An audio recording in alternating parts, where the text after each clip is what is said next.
یہ بھی جو ہے اللہ کا حکم ہے.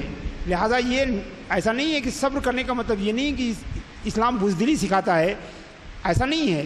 ہمارا کہنا یہ ہے کہ اگر آپ لوگوں کو معاف کرتے ہیں، اگر آپ لوگوں کو درگزر کرتے ہیں تو اللہ تبارک و تعالیٰ آپ کو اجر دے گا، سمجھے. مگر اس کا یہ مطلب نہیں ہے کہ آپ ظلم کو نظر انداز کیجئے یا ظلم کو جو ہے آپ بڑھاوا دیجئے. نبی کریم صلی اللہ علیہ وسلم نے فرمایا کہ انصر اخاک مظلوما او ظالما، اپنے بھائی کی مدد کرو چاہے وہ مظلوم ہو چاہے ظالم ہو. صحابہ چونک گئے، کہا یا رسول اللہ اگر وہ مظلوم ہے تب تو ہم اس کی مدد کر سکتے ہیں، مگر اگر ظالم ہوگا تو کیسے مدد کریں گے؟ اللہ کے رسول نے کہا اس کا ہاتھ پکڑ کے اس کی مدد کرو، یعنی اس کو ظلم سے روکو، اس کا ہاتھ پکڑ کے اس کی مدد کرو، چونکہ یہ بھی مدد ہے. اگر اس کا ہاتھ نہیں پکڑو گے تو وہ ظلم کرے گا، اور پھر اس کا مطلب یہ کہ وہ اس کی سزا اور اس کی جو ہے اس کا عذاب اسے ملے گا. تو کہنے کا مطلب یہ ہے کہ کسی کو ظلم سے روکنا جو ہے یہ تزکیہ کے مخالفت نہیں ہے، اور نہ یہ جو ہے اسلام کے احکام کے خلاف ہے. فرمائیں.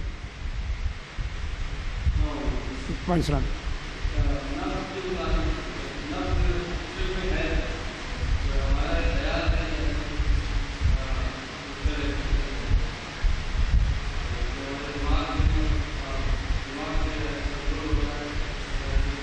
جی نہیں، ہم دراصل انسانی وجود میں ایک قوت ہے، انسانی وجود میں ایک قوت ہے جو ہمیں خیر یا شر کی طرف لے جاتی ہے. ہم اسے نفس کہتے ہیں، وہ لوگ اسے کیا کہتے ہیں، اس کا کیا نام دیا جاتا ہے، یہاں اس سے بحث نہیں ہے. جو ہمارے خیر و شر کو کنٹرول کرتی ہے. میں نے بتایا نا کہ ایک آدمی کی زبان سے گالیاں نکل رہی ہیں، دوسرا آدمی جو ہے درود شریف پڑھ رہا ہے، زبان دونوں ایک ہی ٹائپ کی ہے، ایک ہی طرح کا ہے. وہ کون سی چیز ہے، وہ کون سی ایسی قوت ہے کہ جو ہمارے زبان سے ایک ہی جیسی زبان سے گالیاں برسا رہا ہے اور دوسرا جو ہے دعائیں دے رہا ہے؟ تو یقیناً کوئی ایک چیز ہے جو ایک ہی طرح کی زبان کا الگ الگ استعمال کرتی ہے. تو وہی قوت جو ہے اسے ہم نفس کہہ رہے ہیں. اس کا کیا نام دیا جاتا ہے؟ نام وغیرہ میں کچھ رکھا نہیں ہے. حقیقتوں کو پیش نظر رکھیے، ناموں کی پرواہ مت کیجیے. جی جی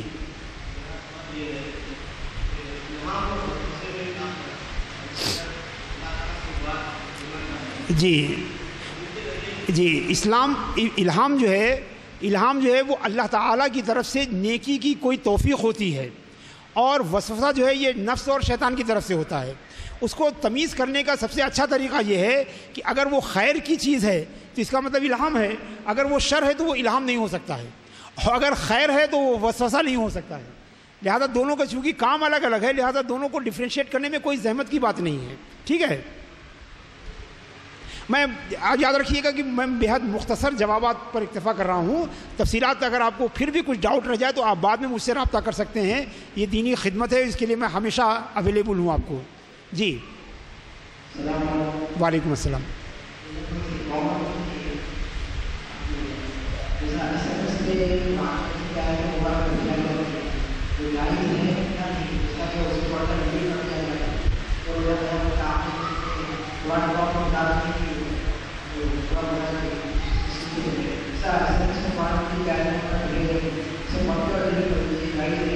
نہیں، بالکل اس میں کوئی قباحت کی بات نہیں ہے، اس میں کوئی قباحت کی بات نہیں ہے. یہ بالکل ایسے ہی ہے. آپ ایسے ہی ہے نا کہ اگر آپ قرآن کو ایک مرر کے سامنے لے جائیں تو اس مرر سے جو عکس دوسرے مرر میں جائے گا اس پہ بھی قرآن لکھا ہوگا، لیکن اگر آپ اس کو بعد میں بند کر دیجئے تو وہ مرر اس میں عکس چلا جائے گا دوسرے مرر سے جو بالکل قرآن ہے. تو اس میں کوئی قباحت نہیں ہے، بلکہ زیادہ بہتر یہ ہے کہ آپ پڑھ کے استعمال کر کے اسے ڈیلیٹ ہی کر دیں، تاکہ آپ ٹوائلٹ وغیرہ جب جائیں تو اس میں خاص کر کے اگر عربی میں ٹیکسٹ ہے تو یاد رکھیے کہ عربی کی کوئی قرآن یا حدیث کی ٹیکسٹ جو ہے آپ موبائل پر سیو نہ کیجئے ڈائریکٹ جو ہے. لیکن بعض علماء کہتے ہیں کہ اگر وہ سیو بھی ہوتا ہے تو چونکہ وہ الیکٹرانک فارم میں ہے لہذا اس پر کوئی فرق نہیں پڑتا ہے. الیکٹرانک فارم میں ہے تو اس پر کوئی فرق نہیں پڑتا، چونکہ وہ کہیں چھپا ہوا ثابت نہیں ہے. جیسے کہ اب قرآن تو ہمارے دماغ میں بھی ہے، تو ہم دماغ تو باہر رکھ کے ٹوائلٹ نہیں جاتے نا. تو آخر جیسے ہم حافظ کے سینے میں قرآن ہے مگر وہ جاتا ہے، ایسے ہی موبائل میں بھی اگر قرآن ہے تو کہیں آنے جانے سے کوئی پریشانی کی بات نہیں ہے. لیکن اگر کوئی ڈیلیٹ کرتا ہے تو ڈیلیٹ کرنا بھی منع نہیں ہے. میں اس کے بارے میں کچھ کہنا چاہوں گا اگر آپ اجازت دیں تو. موبائل یا ایس ایم ایس کا جو ایک ذریعہ ہے پہنچانے کا، اس میں شر بھی ہے اور خیر بھی ہے. خیر یہ ہے کہ زیادہ سے زیادہ لوگوں تک یہ پہنچ سکتا ہے. لیکن شر یہ ہے کہ آپ جیسے معصوم لوگوں کو استعمال کیا جا رہا ہے. آپ میرے پاس آتا, میں آپ کے پاس بھی جاتا ہوں, آپ ان کے پاس بھی جاتے ہیں. فائدہ کس کا ہو رہا ہے؟ یہ موبائل کمپنی کا فائدہ ہو رہا ہے. اس کے بارے میں غور کریں. اچھی بات, کوئی بھی بات ہو ٹھیک ہے, لیکن آپ وہ ایس ایم ایس بھیجانے کے ذریعے موبائل کمپنی کا فائدہ کر رہے ہیں آپ. اس کے اور بھی ہم وسائل استعمال کر سکتے ہیں, موبائل کے ذریعے نہیں. موبائل کے ذریعے اس لیے میں نہیں بول رہا ہوں, ایک ایس ایم ایس پہ آپ کو ₹1 سے لے کے ₹6 تک چارج کرتا ہے. آپ اپنی نیکی کا خیال کر کے دوسرے تک پہنچا رہے ہیں. زبان کے ذریعے پہنچائیے, مائک کے ذریعے پہنچائیے, کسی اور ذریعے پہنچائیے, اس میں آپ کو زیادہ خرچہ نہیں ہوگا. ورنہ ایس ایم ایس کے ذریعے پہنچائیں گے, وہ آپ کو الو بنا رہے ہیں. ₹6 پر میسیج کے آپ کو چارج کر رہے ہیں. اور یہ موبائل کمپنیوں کا پروپیگنڈا ہے, کچھ نہ کچھ ایک شوشا دے کے چھوڑ دیتے ہیں. مثال کے طور پہ ایک میرے کو میسیج آیا تھا کہ شعبان کے چاند کی اگر کوئی کسی کو مبارکباد دے دے تو 80 سال کی عبادت کے برابر اس کو ثواب ملے گا. تو پھر اس کچھ کرنے کی ضرورت نہیں, مبارکباد 2-3 بار دے دو, ختم ہے, پھر زندگی کی کیا ضرورت ہے. اور دنا دن لوگ ادھر سے ادھر میسیج بھیجا رہے ہیں. فائدہ کس کا ہو رہا ہے؟ موبائل کمپنی کا ہو رہا ہے. ہاں, آپ کی سادگی کا فائدہ اٹھا رہے ہیں. یہ بے حد اہم نقطے کی طرف اشارہ کیا ہے. میں ذاتی طور پر اپنے کو یہ سمجھتا ہوں کہ اس قسم کے سارے نقطے جو ہے میرے ذہن میں بہت پہلے آتے ہیں, مگر میں آپ کے سامنے اعتراف کرتا ہوں کہ یہ پوائنٹ میرے ذہن میں ابھی تک نہیں آیا تھا. اور میں پوری طرح سے تائید کرتا ہوں کہ اس پہلو کو سامنے رکھنے کی ضرورت ہے. تو اگر بے حد ضروری بات, آپ ایسی بات جو لوگ نہیں جانتے ہیں ضروری ہے تو آپ ضرور استعمال کیجئے. ورنہ جو اس طرح کی, اچھا سب سے پہلے ایک یہاں یہ بھی بتاتا چلوں, ویسے تعلیم دین یہ میری ذمہ داری ہے کہ جو ایس ایم ایس کی روایت بتائی سید عمر صاحب نے, یہ بالکل جھوٹی روایت ہے, سمجھے. 80 سال تک اگر آپ شعبان کا چاند دیکھتے رہیے گا تو 1 رکعت نماز کا ثواب نہیں ملے گا. سمجھے, یہ بالکل روایت بھی بے بنیاد ہے, چونکہ یہ بھی ضروری ہے, ورنہ کہیں خدا نخواستہ ایک اور چیز بھی سننے میں آئی ہے اور میرے دیکھنے میں آئی ہے. انٹرنیٹ پہ میسیجز آ رہے ہیں, درود شریف پڑھو, یہ درود پڑھیں گے یہ تو آپ کو اتنا ثواب ہے. اور یہ تسلسل کو توڑنا نہیں, یہ کسی اور کو بھیجاتے رہو. ارے بابا, آپ کو پڑھیں گے تو آپ کو ثواب ہوئے گا, میسیج بھیجانے سے کوئی ثواب ہونے والا نہیں ہے.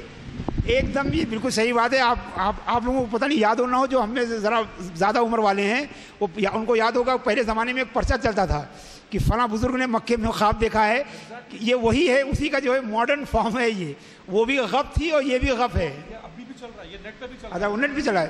بالکل یہ سب غلط بات ہے. آپ جانتے ہیں میں ہمیشہ آپ کو بتاتا رہتا ہوں کہ دین کا مطلب یہ ہے کہ قرآن تقلید نہیں ہے. مسلمان جو ہے وہ سمجھدار ہوتا ہے, ذہین ہوتا ہے, اپڈیٹ ہوتا ہے. آپ سمجھیں, دین کی باتیں آپ کو اس نامعلوم ایس ایم ایس کے ذریعے نہیں, بلکہ جو آپ کے علم میں جو علماء ہیں, جو مفتیان کرام ہیں, آپ ان سے رجوع کیجئے, سمجھے. اور اس قسم کی افواہ, ایک تو بتائیں آپ کو, ایسا نہیں کہ اس سے آپ کا پیسہ کا نقصان ہو رہا ہے. میں آپ کو بتانا چاہتا ہوں یہ عقیدے کے لیے بھی نقصان دہ ہے. یہ وہمی قسم کی, فرضی قسم کی جھوٹی جو ہے خبریں جو ہے, ظاہر سی بات ہے. لہٰذا اس فینامینا کو جو ہے وہ کرنا چاہیے, کمزور کرنا چاہیے. بالکل صرف ایسے ہی ایس ایم ایس کو آپ ریسیو کیجئے اور فارورڈ کیجئے جو ضروری ہو, اور کسی مستند. جی, میں یہ کہنا چاہوں گا کہ اس کے مستند ہونے کی کیا گارنٹی ہے؟ بالکل صحیح بات. مستند کس کے پاس ہوگا؟ استاد کے پاس ہوگا. نہیں, ظاہر سی بات ہے. نہیں, بالکل آپ بلکہ سچی بات یہ ہے کہ یہ اس کو ایس ایم ایس کو دوسرے لوگ جو ہے ہماری فکر اور عقیدے کو متاثر کرنے کے لیے بھی استعمال کر سکتے ہیں, تو مال بھی جائے اور ایمان بھی جائے. لہذا یہ بات بہت اہم پوائنٹ ہے کہ میں ہمیشہ آپ کو بتاتا رہتا ہوں کہ میں ہر پہلو کو, مجھے آپ کو یاد ہوگا کہ میں نے ایک بار کہا تھا کہ لوگ ہم سے ہمیشہ یہ پوچھتے ہیں کہ بینک میں جو پیسہ رکھا ہوا ہے اس کا جو اضافی ہم کو ملتا ہے, انٹرسٹ کہتے ہیں, اس کے بارے میں پوچھتے ہیں. میں نے کہا کوئی یہ نہیں پوچھتا ہے کہ ہم اپنے اربوں روپے بینک میں جمع کر کے اس کو کتنا فائدہ پہنچا رہے ہیں. میرے نگاہ میں اس فائدے کو, چھوٹے سے فائدے کو لینے کے بجائے یہ قوم کے جو اربوں خربوں روپے دوسرے کے بینکوں میں ہیں, جس سے وہ اربوں خربوں کما رہے ہیں, یہ زیادہ برا ہے اس سے تھوڑا سا لے لینے کے مقابلے میں. تو یہ بھی ایک پوائنٹ ہے کہ جس قسم کا ہم کو فائدہ ہو رہا ہے علمی, اس سے زیادہ ہمارا مالی نقصان ہو رہا ہے. یہ ایک بے حد اہم پوائنٹ ہے. بلکہ میں چاہتا ہوں کہ ہمارے سی جی سی اور دا قرآن فاؤنڈیشن کے ممبر سے اس موضوع کو آگے بڑھایا جائے, بلکہ ایک ایس ایم ایس. جی یہ ہمارا ایمانی نقصان. جی بالکل, یقیناً. ہاں بالکل صحیح کہہ رہے ہیں کہ یہ اقتصادی اور ایمانی دونوں. تو ہم اپنے پروگرام میں اس کو شامل کریں کہ اس فینامینا کو ڈسکریج کریں اور اس میسج کو لوگوں تک پہنچائیں. ٹھیک ہے, اور کوئی سوال؟ وعلیکم السلام.